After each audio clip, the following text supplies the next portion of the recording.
Outraged, Turkey accuses the United States of siding with an outlawed Kurdish armed group. But Washington says the YPG is crucial in defeating ISIL in Syria. So how will the Allies heal this latest rift? And how will it impact the war in Syria? This is Inside Story.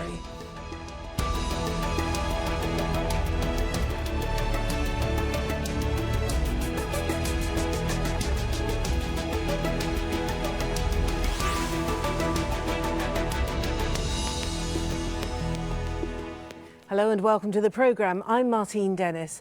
Now, Turkey calls them terrorists. The US sees them as allies against the Islamic State of Iraq and the Levant. Kurdish forces in Syria have been working with the US Army for months now.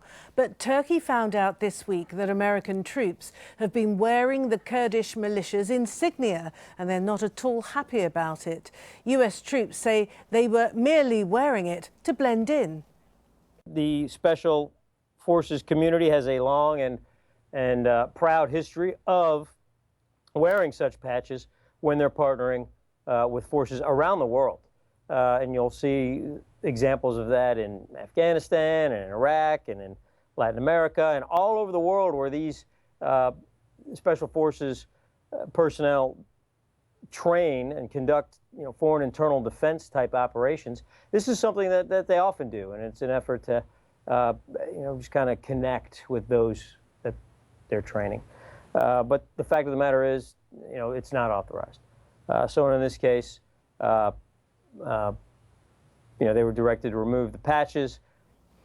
But Turkey's foreign minister was not at all convinced. Suriye'nin diğer bölgelerine gittiği zaman we advise them to wear the insignia of Daesh al-Nusra and al-Qaeda when they go to other regions in Syria. They can even wear the insignia of Boko Haram when they go to Africa. If they say we don't see the YPG and these terrorist groups as the same, my answer is that this is a double standard and two-faced. So why is Turkey so concerned about the YPG?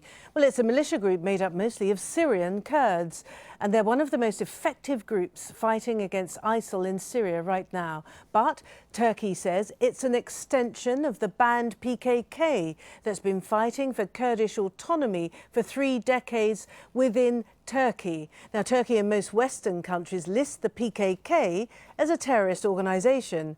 And Turkey says that makes the YPG a terrorist group as well.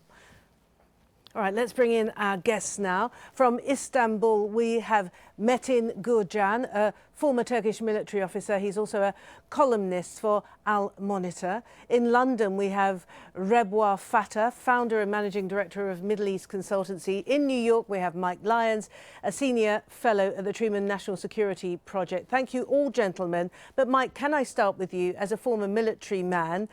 What do you make of this incident? Is this just a regular, a fairly innocuous incident that is being blown out of all proportion?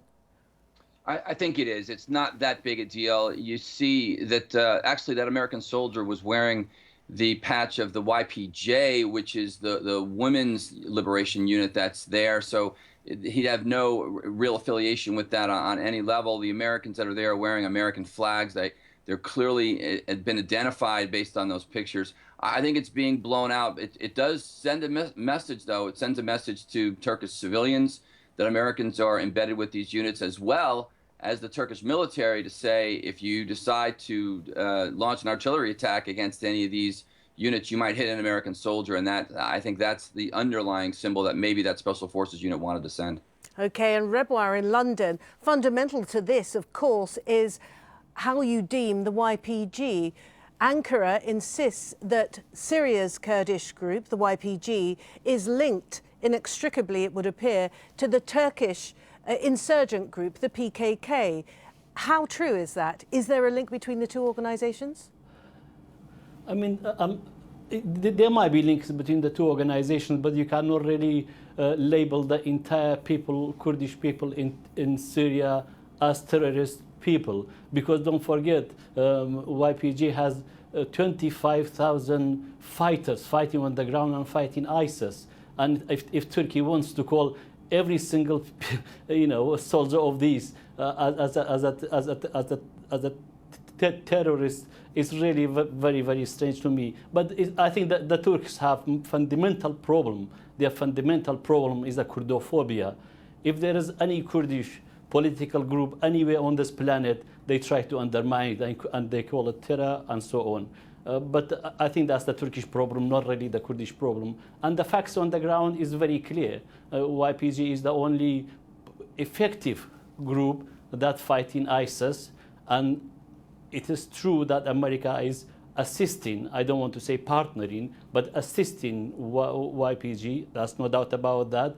And there is no doubt about that the Ankara facilitates for ISIS or ISIL to have fighters to support and get money and so on. So but that's a very controversial claim, though, isn't it? To suggest that Ankara, because it is so anti-Kurd, that it would side with ISIL.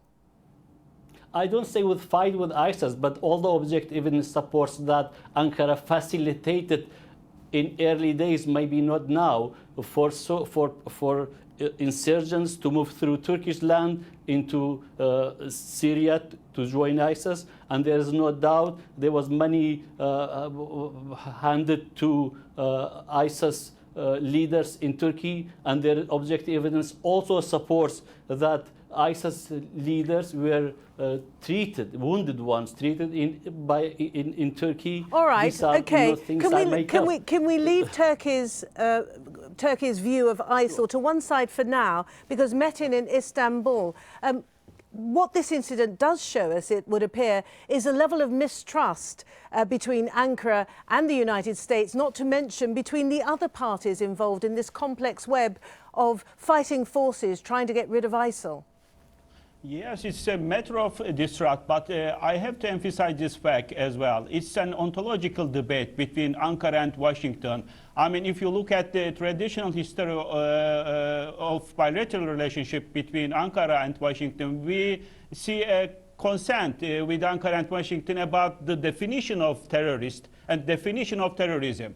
But right now, for instance, those YPG guys fighting against ISIS in northern Syria, are they freedom fighters, or are they the guardians of the Western civilization in the fight against ISIS? Or are they? Yes, that's right. Just because they are Kurds, are they terrorists? Well, just because they are Kurds, they are not. Not every single Kurd is a terrorist.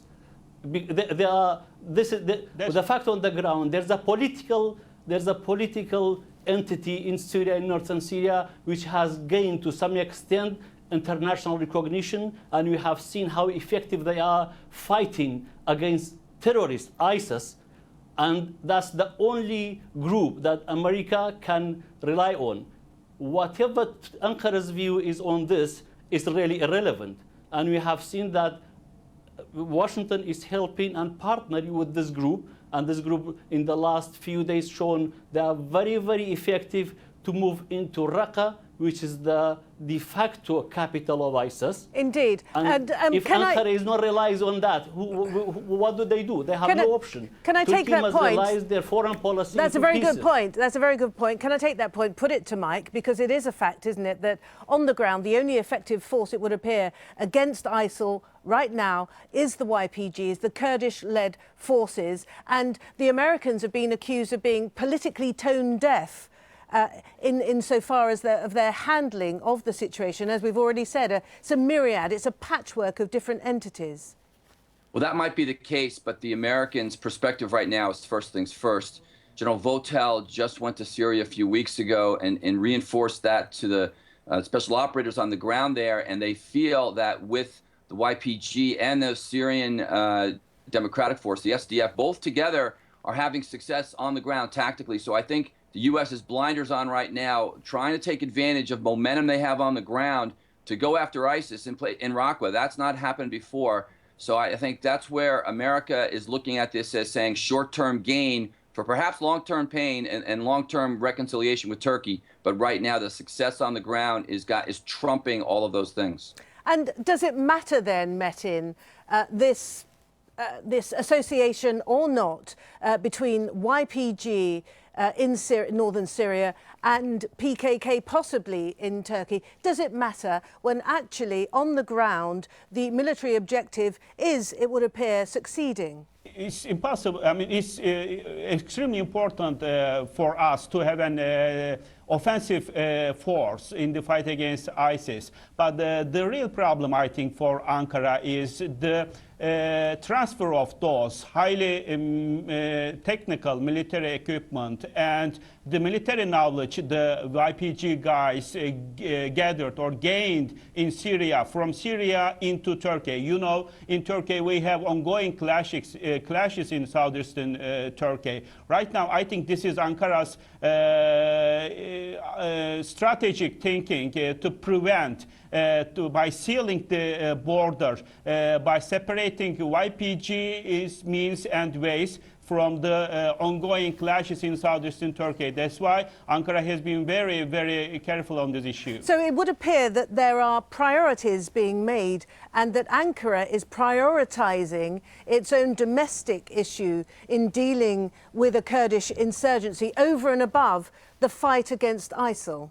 That's right, that's right. This is the point that I want to emphasize, re-emphasize. If you remember my ontological debate issue, I want to emphasize this. As I said you before, I mean, 10 years ago, there was a consent between Washington and Ankara about the definition of terror and terrorism. But right now we see, because of these differentiating prioritizations and the differentiating political entity in Syria, as far as we see, Ankara has different future for Syria, has been designing a different or planning a different future for Syria, and Washington's future of Syria is a different design. So this differentiation surely have reflections on the ground. So, as I said you before, the fight against ISIS should be prioritized in Syria. This is my own thinking. But this conceptual and definitional problems between Ankara and Washington should be addressed immediately, because I can say that if you look at the tactical facts on the ground, we are losing time in the fight against ISIS because of this extremely politicized issues. And Rebwa in London, it would appear that much of the fear, if you like, the concern, the preoccupation in Ankara about the YPG is about the level of territory that it's managed to secure and that it currently controls for itself. And it's concerned, perhaps understandably, about this feeding into and bolstering what it considers to be a terrorist threat on its own doorstep, within its own territory. Well, there is a fundamental problem with Turkey, is Kurdophobia. There is no any other problem. Turkey must wake up to the modern world. They must realize there are about 25 to 30 million Kurds in southeast Turkey, and they must be granted their cultural and linguistic rights. To date, Ankara is denying this. Now, there's a political entity in northern Iraq that Ankara cannot do anything about it. And there is also another political entity which is emerging since 2011, and it has gained very well international recognition. We have seen all these beautiful ladies fighting ISIS without fear. There is no any other definition to this that fits the terror that Ankara defines, except they are Kurds. If they were something else, if they were Arab, Assyrians, Turkoman, whatever, they would have never been labeled terrorists.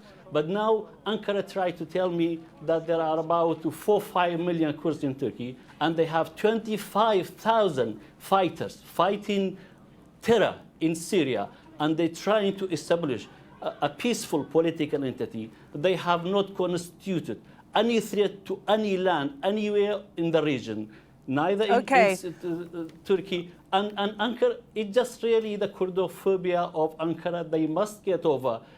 Probably Ankara could have offer the nation, its nation, a Okay, better I think that service. might be If they the align, subject of if they another align. debate. Actually, that might be for another program. But thank you very much. Now, Mike, so we seem to appear to have differing priorities, if you like, between Ankara and the United States. But the United States is relying heavily, isn't it, upon the cooperation to a degree of Ankara. No question, it has to, but the United States also has a long-standing relationship with the Kurds going back to 1990s at the end of Desert Storm, and those relationships have gone on for a long time, and recognizes that the Kurds are tremendous fighters, tremendous warriors. The United States introduces night sights and GPS systems and tactical advantages to give them in order to fight ISIS, and they've been successful. So I think the U.S. is looking, again, short-term, trying to defeat ISIS where it can, and possibly punting to the next administration, the next president, in order to figure out how the U.S. and Turkey can realign their goals of Turkey, for example, having Assad out, and then also coming up with perhaps a better collective security agreement against Russia, all kinds of things that the U.S. and Turkey still need to work on, and they need to get through this short-term pain for right now, though. And Metin, does this in some way explain the accusations against Ankara of it having a fairly ambivalent approach to the war against ISIL? It sees the Syria problem only being solved by the removal of President Assad. It doesn't necessarily want to be involved in piecemeal operations, taking out one group or siding with another group. It wants the whole country delivered without Assad. That's right. I totally agree with you. But let me remind this. Last week, after the government replacement in Turkey, I think we can see some much more pragmatic and realist U-turns in Turkey's Syria policy. I'm expecting that. And also, I have to emphasize this issue. I accept our friends in London, his, Kurdophobia argument. This is necessary part to explain the whole dilemma, but it's not sufficient, I think. I have to re-emphasize the geostrategic importance of this Azez-Munbic line and its north. I call that area north of Azez-Munbic line as Jarablus pocket. At the end of the day, we see that the force controlling this area, this territory, will control or determine the end of Syria, the future of Syria, and the one controlling this area will have a great say in the future of region. So that's why we see at the tactical level, at the regional level, at the global level, this sort of strategic confusion in the region. But as traditional allies, I think Ankara and Washington should address this issue very realistically. And as I said to you before, I'm expecting some realist U-turns of Ankara after the government's replacement, because President Erdogan's U-turns in this sort of issues is a well-known fact.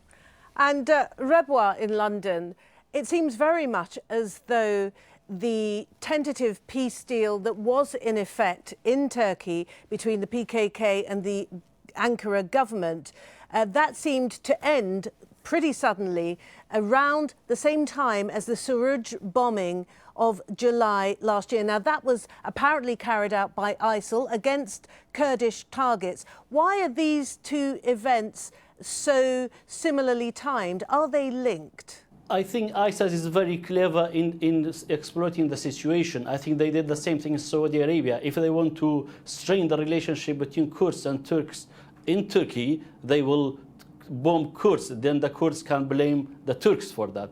I mean, that's no doubt about that. But the strategic position that Turkey, as a very, very important nation in the region, should take, should not undermine ethnicity, should undermine violence and terror.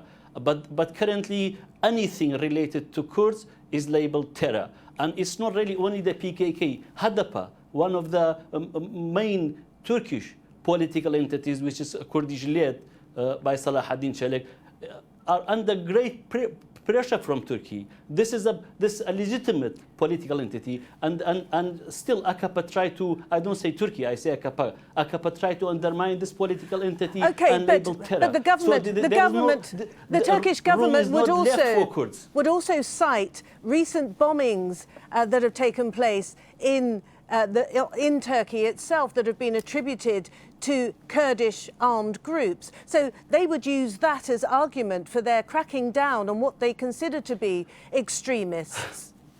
You see, it's like there is a hole in my pocket, delays. It's like that.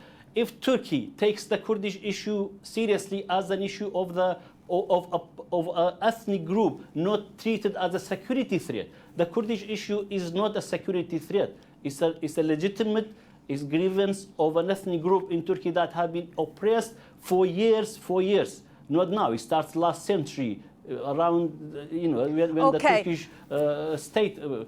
But it is this is my last word of advice to Turkey. If they really want to have a say in the future of Syria, not Turkey, in Syria, they should align with the Kurdish groups and they should facilitate in order to neutralize them, even if there is any link with the PKK as they label as a terrorist organization. Maybe with their help they can eliminate. But now all they do is labeling Kurds. All right, that's an interesting point. An interesting point you make. And Mike, what do you think of that point? That any success in Syria has got to entail a certain collaboration between the Turks and the Kurdish forces on the ground, as well, of course, with the rest of the US-led coalition. They have to get in the game. They just can't assume that the US and the Kurds will take care of this fight and then try to insert themselves later in the process. They won't have the legitimacy to do that.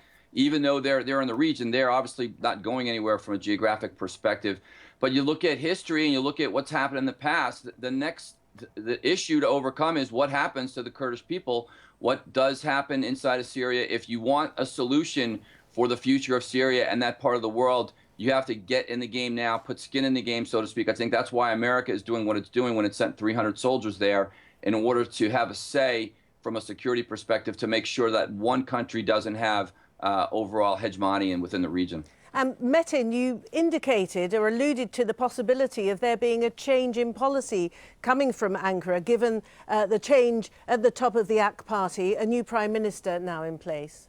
Yes, I'm expecting this sort of change, but let me emphasize this important fact. You know, what we need in the fight against ISIS is a clearly cut, comprehensive strategy, first to diminish ISIS in Syria and then to defeat it. So the formation of an offensive ground force is the first step of all these efforts. So I mean, after capture of Raqqa or Deir ez-Zor, ISIS-held territories, how can we hold those, areas? Then, how can we rebuild? How can we proceed to that post-conflict reconstruction phase? So it's important that we need a strategy, very comprehensive strategy. I call it in the fight against ISIS, this strategy is bombing and talking strategy.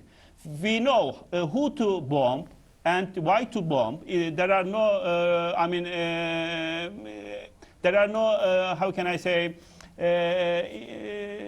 missing points in these two processes. But what about the talking issue? And the most important point is how to synchronize these two. When to bomb and when to talk with those Sunni Arab power structures right now currently under the control of ISIS, and how to integrate those for the future of Syria. These are, I think, important points.